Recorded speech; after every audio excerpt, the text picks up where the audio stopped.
12월 3일 새벽 기도의 말씀입니다. 오늘 본문은 느헤미야 12장 1절로 11절의 말씀입니다. 스알디엘의 아들 스룹바벨과 예수아와 함께 돌아온 제사장들과 레위 사람들은 이러하니라. 제사장들은 스라야와 예레미야와 에스라와 아마랴와 말룩과 하투스와 스가냐와 르훔과 무레목과 이또와 긴느도이와 아비야와 미야민과 마아다와 빌가와 스마야와 요아릭과 여다야와 살루와 아목과 힐기야와 여다야니 이상은 예수와 때의 제사장들과 그들의 형제의 지도자들이었느니라. 레위 사람들은 예수아와 빈누이와 감미엘과 세레바와 유다와 마따냐니 이 마따냐는 그의 형제와 함께 찬송하는 일을 맡았고 또 그들의 형제 박부가와 운노는 직무를 따라 그들의 맞은편에 있으며 예수아는 요아김을 낳고 요아김은 엘리야십을 낳고 엘리야십은 요야다를 낳고 요야다는 요나단을 낳고 요나단은 야뚜아를 낳았느니라. 아멘. 오늘 본문은 예루살렘 성벽 봉헌식을 앞두고 하나님께 드리는 예배를 주관하는 제사장들과 레위인들의 이름을 정리한 내용입니다. 그런데 그 내용을 보면 지루하고 딱딱해 보일 수 있는데 제사장과 레위 사람의 이름, 족보, 시대별 지도자 명단이 길게 이어지고 있기 때문이죠. 그러나 이 명단의 기록은 무너진 예루살렘 터전 위에서 예배를 다시 세운 사람들의 기록이라는 점에서 매우 중요한 의미를 갖습니다. 이러한 중요한 의미 속의 내용을 함께 살펴보려고 하는데 먼저 1절부터 9절까지는 1차 포로 귀환 때 이스라엘 백성과 함께 온 제사장들과 레위 사람들을 기록하고 있습니다. 1절입니다. 스알디엘의 아들 수룹바벨과 예수아와 함께 돌아온 제사장들과 레위 사람들은 이러하니라.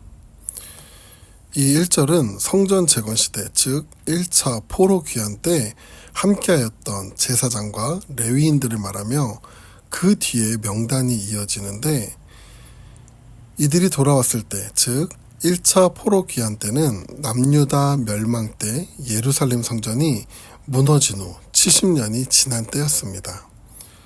고향으로 돌아온 이들에게 있어 가장 먼저 회복해야 할 것은 바로 예배였죠. 포로에서 귀환한 이스라엘 백성들에게 있어서 제일 먼저 이 예배 회복이 중요했던 이유는 이 예배를 통해 하나님과의 언약 및 관계를 회복하고 그들의 정체성이 회복되어져야 했기 때문입니다. 이러한 예배 회복을 위해 그 예배를 세울 사람들을 먼저 준비하셨던 것이죠.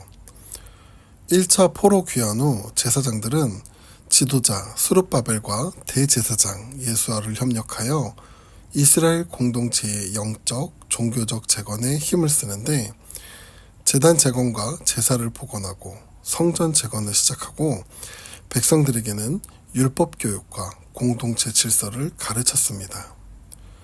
또한 레위 사람들도 예루살렘이 회복되는 데 있어 많은 노력을 했는데 그중 8절에 보면 마따냐가 나옵니다. 그는 예배 가운데 감사하는 노래를 맡은 지도자였습니다.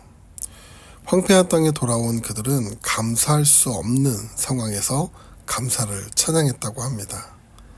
또 이어 언급된 박부가와 운노는 문지기 역할을 수행하는 사람들이었다고 합니다.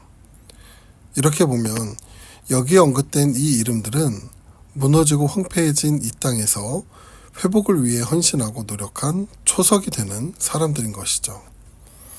이후 느헤미야 시대에 예배의 부흥이 일어날 수 있었던 이유는 결국 이 화려하지 않지만 가장 가치 있는 노력과 헌신의 기초가 있었기 때문임을 오늘 본문을 보여주고 있는 것이며 또한 작고 보이지 않지만 그 수고와 노력들을 하나님은 이름을 기억하시며 알고 계시다는 것을 우리에게 알게 하십니다. 이어서 말씀을 보면 오늘 다 읽진 않았지만 10절 이후의 말씀을 보면 대제사장 계보와 레위 족장의 명단들이 이어져 기록되어 있는데 먼저 10절 11절까지의 내용을 보면 대제사장의 계보가 예슈아로부터 야투아까지 이어지고 있음을 기록합니다. 대제사장의 직분은 율법에 따라 모세의 형인 아론의 직계 후손에게만 이어졌는데 이 원칙은 포로 귀환 이후에도 그대로 적용되고 있었던 것이죠. 그럼 느헤미야가 이 대제사장의 계보를 한 명 한 명 기록하고 있는 이유는 무엇일까요? 그것은 예배를 위한 제사장 직분이 계속해서 계승되었음을 보여주며 이스라엘 신앙 공동체가 끊어지지 않고 역사 속에서 계속 이어져 왔음을 보여주는 것입니다. 귀환 초기에 회복된 예배가 단발성으로 끝나는 것이 아니라 세대 속에서 지속적으로 유지되었기에 결국 느헤미야 시대의 예배의 부흥을 이룰 수 있었던 것이죠. 하나님 나라의 회복은 한 세대의 열심만으로는 완성되지 않습니다. 그것이 계속해서 이어져 나갈 때 이뤄나갈 수 있는 것이죠. 뿐만 아니라 이 계보를 통해 하나님은 한 세대뿐만 아니라 이어지는 세대마다 책임지고 세워가시는 것을 고백하고 있는 것입니다. 이러한 모습은 12절부터 21절에도 나타나는데 여기에는 1차 포로 귀환 다음으로 대제사장 요아김 시대에 활동했던 제사장 가문의 우두머리들이 기록됩니다. 1절부터 7절에 기록된 가문의 이름들이 12절부터 21절에 다시 등장하고 있는데 이는 아버지가 섬겼던 제사장의 직분을 아들이 이어받아 섬기고 있음을 보여줍니다. 그런데 여기에 기록된 이름들은 대부분 우리가 잘 모르는 사람들입니다. 그럼에도 이 사람들의 이름이 하나하나 언급되고 있는 것은 포로 귀환 후 세워진 예배가 눈에 보여지는 몇 사람으로 유지되는 것이 아니라 알려지지 않은 수많은 제사장과 레위 사람들이 묵묵히 맡은 바를 성실히 감당하였기에 유지되고 이어질 수 있었음을 말하고 있는 것이죠. 또한 이 사람들은 우리는 알지 못하나 하나님은 그 한 사람 한 사람을 기억하신다는 것입니다. 마지막으로 22절부터 26절까지의 내용을 보면 레위 족장들의 명단과 그들의 역할이 기록되어 있는데 22절에 보면 이 기록이 다리오 왕 시대에 작성되었음을 언급하며 이 기록이 역사적으로 사실임을 확인하며 또한 이 모든 일들이 총독 느헤미야와 학사 에스라 시대에 이루어졌음을 다시 확인시켜 줍니다. 이러한 제사장과 레위인의 정확한 족보 기록은 이스라엘 신앙 공동체의 예배와 성전 봉사가 율법에 따른 정통성을 가지고 끊임없이 이어져 왔음을 증명하는데 이는 이전처럼 이방 문화 속에서 그들의 정체성을 잃지 않고 하나님의 말씀을 따르고자 한 백성들의 노력을 보여줍니다.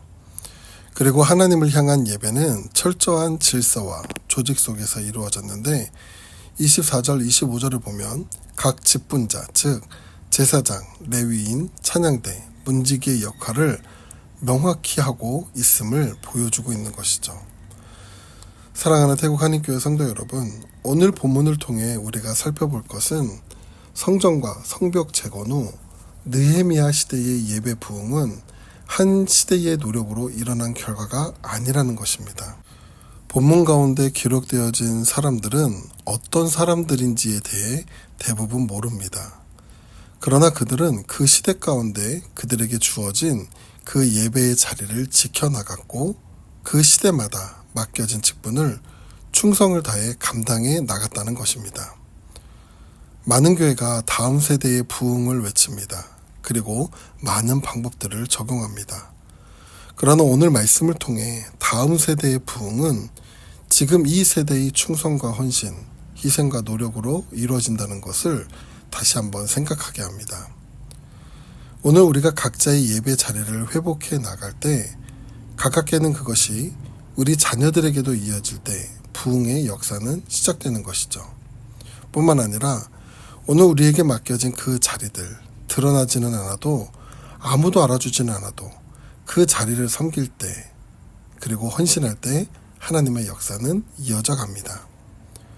세상 사람들은 나의 수고와 노력을 알지 못하더라도 오직 한 분, 하나님은 여러분의 모든 수고와 헌신을 기억하시는 분임을 오늘 말씀을 통해 다시 한번 깨닫게 되시기를 간절히 바랍니다. 기도하겠습니다. 거룩하신 하나님, 오늘 이 시대의 부흥은 각 자리에서 헌신을 다하는 자들을 통하여 이뤄가시는 줄 믿습니다. 우리에게 맡겨진 예배가 우리 자녀에게로 이어지며 우리의 헌신과 노력이 예배의 부흥을 일으키는 밑거름이 되게 하여 주시옵소서. 그 가운데 우리의 이름을 기억하시며 우리의 수고를 하시는 하나님의 은혜가 이름 없이 빛도 없이 헌신하는 자들의 삶 가운데 충만하도록 그 은혜를 베풀어 주시옵소서. 감사드리며 예수님의 이름으로 기도드립니다. 아멘.